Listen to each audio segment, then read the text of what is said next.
हादसा या फिर साजिश? अजीत पवार के विमान हादसे में जान गंवाने के बाद यह सवाल क्यों गूंज रहे हैं? बेहद दर्दनाक घटना, यह कैसे हो सकता है? अजीत पवार क्या वाकई में बड़ी साजिश के शिकार हो गए? आखिरकार यह बात आई तो आई कहां से, उस पर हम आएंगे। मगर जैसे कि आप जानते हैं कि महाराष्ट्र की सियासत में एक बहुत बड़ा नाम अजीत पवार विमान हादसे के शिकार हो गए। बारामती में उस समय जब यह हादसा हुआ, जब विमान लैंडिंग कर रहा था, विमान सुबह 8:10 पर मुंबई से उड़ान भरता है और बताया जा रहा है कि लैंडिंग के वक्त बारामती एयरपोर्ट पर यह हादसा होता है। और जैसे ही यह खबर सामने आती है, उसके बाद महाराष्ट्र की यह तस्वीरें गवाही देती हैं जिन्हें आप देख रहे हैं। देश की राजनीति में कितनी बड़ी क्षति हुई है। मगर सवाल यह कि क्या अजीत पवार की मौत यह हादसा हुई या कोई साजिश? एक नहीं बल्कि कई बयान अब खुलकर सामने आ रहे हैं। सवाल उठा रहे हैं कि जांच होनी चाहिए, निष्पक्ष जांच। वहीं इस पूरे मामले को लेकर ममता बनर्जी का बयान भी सामने आया है। कह रही है कि सुप्रीम कोर्ट की निगरानी में इस हादसे की जांच होनी चाहिए। अजीत पवार की मृत्यु को लेकर जिस तरह से सवाल खड़े हो रहे हैं, उसमें ममता बनर्जी का यह बयान बहुत महत्वपूर्ण है। वो कह रही हैं कि अजीत पवार महायुति गठबंधन से दूरी बनाने की कोशिश कर रहे थे, यानी कि वो डिप्टी सीएम थे, सरकार से दूरी बनाने की कोशिश कर रहे थे। इसलिए इस हादसे के पीछे कोई साजिश हो सकती है। इसकी निगरानी जो है सुप्रीम कोर्ट की निगरानी में होनी चाहिए, इसकी जांच की निगरानी। सुन लीजिए क्या कह रही है Mamata Banerjee. Ajit Pawar, Deputy Chief Minister, he died today morning in a plane crash. I'm really shocked to see the news. There is no safety and security of the people of this country. That Ajit Pawar is willing to leave the BJP. And now what happened today, I need proper investigation under the supervision of Supreme Court. Only we have the trust on Supreme Court, no other agency. सबसे पहले देखिए, NDTV की यह खबर आपकी screen पर है। NDTV ने जो खबर दी है वो आपके सामने, जिसमें लिखा हुआ है बारामती विमान हादसे में डिप्टी सीएम अजीत पवार की मौत। कांग्रेस के बड़े नेता नितिन राउत ने कहा कि यह एक साजिश है। अब अगला बयान देखिए, कांग्रेस के ही नेता हैं सुरेंद्र राजपूत, उनका बयान।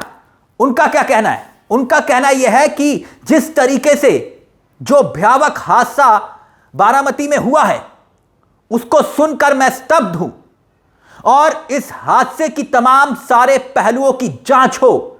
कहीं कोई यह हादसा साजिश तो नहीं है? यह हादसा कैसे हुआ है? यह बयान है सुरेंद्र राजपूत का। बात इतनी नहीं है, सोशल मीडिया पर भी इस हादसे को लेकर सीधे तौर पर संदेह जताया जा रहा है कि आखिरकार यह कैसे हो सकता है कि जो डिप्टी सीएम रहते हुए भी हाल ही में अपने बयानों से पूरी भारतीय जनता पार्टी से लोहा ले रहे थे, अब दोबारा अपने चाचा शरद पवार के साथ पार्टी को विलय करने की बातें हो रही थी। वही अजीत पवार बुधवार को अचानक इतने खतरनाक हादसे का शिकार कैसे हो गए? हादसे के समय अजीत पवार के साथ साथ प्लेन में अजीत पवार के पीएसओ जो है Jadhav, Vipin Jadhav, pilot captain Sumit Kapoor, captain Pathak और फ्लाइट असिस्टेंट पिंकी माली सवार थे। अब देखिए आपकी स्क्रीन पर AK Stalin social media handle पर क्या लिखते हैं। आपके सामने ये लिखा हुआ देखिए, AK स्टैलिन ने लिखा कि कोई भी हो इस देश में सुरक्षित नहीं है। कुछ दिन पहले पूर्व मुख्यमंत्री विजय रूपाणी और अब अजीत पवार। जरूरी नहीं ये हादसा हो, साजिश भी हो सकती है। बकायदा उन्होंने 2 तस्वीरें भी नीचे शेयर किया, आप देख सकते हैं, विजय रूपाणी की भी और अजीत पवार की भी। वैसे जो महाराष्ट्र की सियासत को जानते हैं ना, जो देखते हैं, जो पहचानते हैं, वो ये बात जानते हैं कि बाला साहब ठाकरे के बाद अजीत पवार एक ऐसे नेता थे जिनके मन में जो होता था वो जुबान पर भी होता था। जो सच को सच और झूठ को झूठ बोलना और गलत को गलत मुंह पर बोलने की कुव्वत रखते थे। अब इसका मैं उदाहरण आपको दूंगा। उनका एक बयान है जो वायरल हो रहा है। शायद इसी कारण से अजीत पवार की एक लोकप्रियता थी कार्यकर्ताओं के अंदर। और अब जो तस्वीरें आ रही हैं अजीत पवार को जब अस्पताल ले जाया गया, तब उस वक्त कितनी भयावह और दर्दनाक तस्वीरें सामने आई।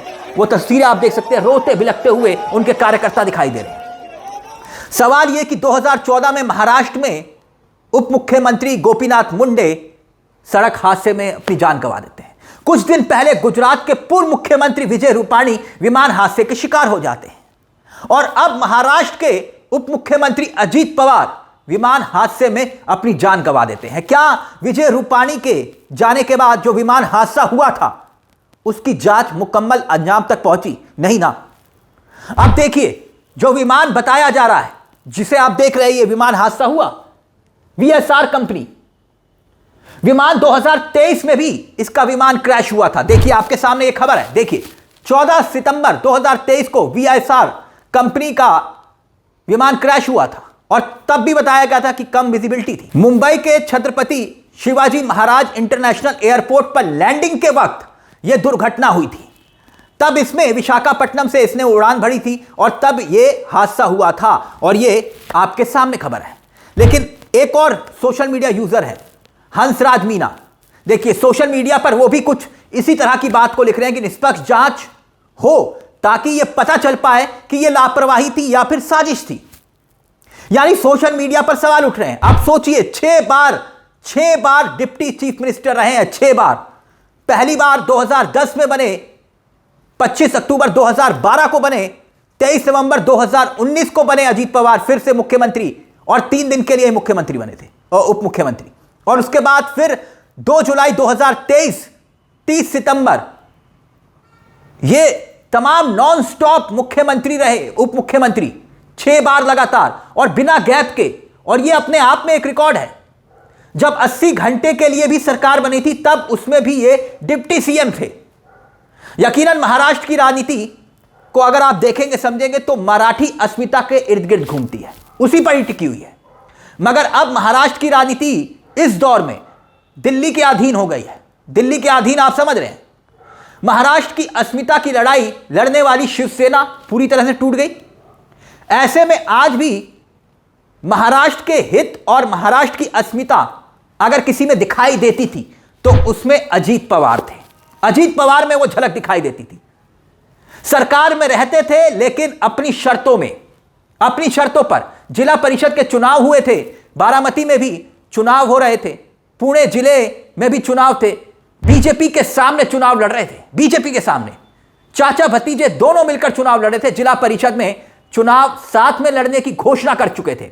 अजीत पवार का एक अपना वजूद था। डिप्टी सीएम होते हुए भी कैबिनेट में एक जबरदस्त मजबूती थी। डिप्टी सीएम होते हुए भी मुख्यमंत्री एक डिस्टेंस बनाकर रखते थे। आपने कभी देखा देवेंद्र फडणवीस ने अजीत पवार पर लगातार नॉनस्टॉप कोई हमले किए हों?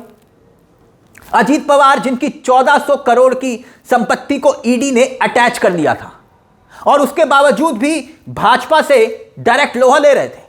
यानी बीजेपी के साथ होकर भी बीजेपी को आईना दिखाने की कुव्वत अजीत पवार रखते थे। एक पुराना बयान मैं आपको सुनाना चाहूंगा, सुनिए जरा। पत्रकार ने जब उनसे पूछा कि बीजेपी के साथ क्यों है, भ्रष्टाचार के आरोप लगाते थे आप पे, सुनिए क्या बोले। तुम्हाला माहिती आहे माझ्यावर 70,000 कोटीचा भ्रष्टाचाराचा आरोप झाला ना। ज्यांनी ज्यांनी केलं त्या सगळ्यांच्या बरोबर मी सरकारमध्ये आहे ना। यानी अजीत पवार खुलकर मंच पर बोलने की कुव्वत रखते थे। जिन्होंने मुझ पर आरोप लगाए आज वो मुझे ही डिप्टी सीएम की कुर्सी पर बिठाए हुए हैं। यह अजीत पवार ने ही बोला था और ऐसी बोलने की कुव्वत इन्हीं में थी। बाकायदा हाल ही में उन्होंने एक घोटाले का जिक्र भी किया था और दावा किया था उसकी फाइल मेरे पास है। खैर वो चुनावी आरोप प्रत्यारोप अपनी जगह हो सकते हैं, मगर सच क्या है यह तो जांच के बाद ही पता चलेगा। मगर अजीत पवार की एक पहचान और भी थी। 2012 का वक्त था, पृथ्वीराज चौहान मुख्यमंत्री थे। तब उस वक्त एक वक्त आया जब इरिगेशन मंत्रालय पर आरोप लगे कि 72,000 करोड़ रुपए खर्च हुए लेकिन इरिगेशन नहीं बढ़ा। एक इंजीनियर ने बहुत गंभीर भ्रष्टाचार के आरोप लगाए थे और तब उस वक्त अजीत पवार ने इस्तीफा दे दिया था। अजीत पवार ने इस्तीफा दिया और कुछ महीने के बाद जांच ऑर्डर हुई, जांच इंक्वायरी बैठी। महाराष्ट्र गवर्नमेंट ने एक व्हाइट पेपर जारी किया और उसमें अजीत पवार को जब क्लीन चिट मिली तो फिर दोबारा वो उप मुख्यमंत्री डिप्टी सीएम बने। यह पहचान अजीत पवार की रही। और अजीत पवार के बारे में कहा जाता रहा कि भाई जो ब्यूरोक्रेट्स है, ब्यूरोक्रेट्स उनको कंट्रोल नहीं कर पाते थे, वो अपने हिसाब से मंत्रालयों को चलाते थे और ये ब्यूरोक्रेट्स अजीत पवार को ग्रांटेड नहीं लेते थे। वो जानते थे कि अजीत पवार को मंत्रालय चलाना आता है, इसलिए अब यूं अजीत पवार का चले जाना कई सवाल खड़े कर रहा है। इस पूरे मुद्दे को लेकर आपकी क्या राय है, हमें कमेंट बॉक्स में जरूर बताइएगा। मुझे तिलक चावला को दीजिए इजाजत। एक छोटी सी दरख्वास्त, चैनल को सब्सक्राइब जरूर कर लीजिएगा। यह मंच आप ही का है जहां हम सिर्फ खबर नहीं दिखाते बल्कि खबर के पीछे की खबर भी बताते हैं। नमस्कार, जय हिंद, जय भारत।